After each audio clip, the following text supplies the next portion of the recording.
when you don't counter a negative narrative, you allow that narrative to grow. You've ceded ground to the opponents of our industry. It's a battle against a Netflix children's movie. You could help stop Extract before it's too late. But it's clear that they developed content designed to defame. And there's an argument over whether the Energy War Room's attack on Bigfoot Family is worth taxpayer dollars. The province is defending the Canadian Energy Centre after it was laughed off the internet for arguing the film is brainwashing kids against the oil and gas industry.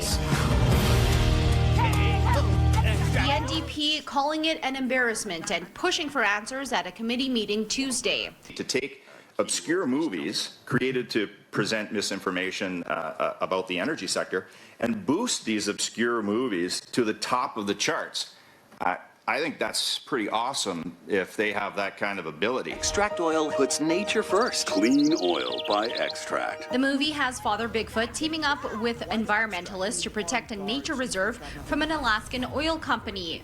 We toss this bomb. We got to get back up the cliff before the valley floods with oil. Making it a natural-born enemy to the center, this campaign against Netflix and the premier. Accusing oil companies of basically being the mafia of conspiring to murder people, including kids, I think that's pretty darn serious.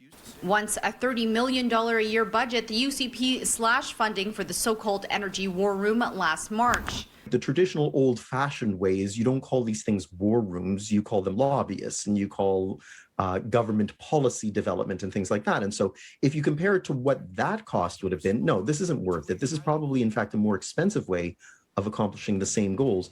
The energy minister says the centre will be pivotal in its environmental, social and governance efforts, with $12 million in its budget this year, but there are still questions about how it's spent and other funds made to support the sector. 2020-21, the $19 million under industry advocacy that did not go to the war room, could you break down what that was for? Do you feel that the war room is doing a good job? We have to take a more assertive stand and we have to counter that false narrative, and that's what we're doing. In Calgary, Crystal Adaris, City News.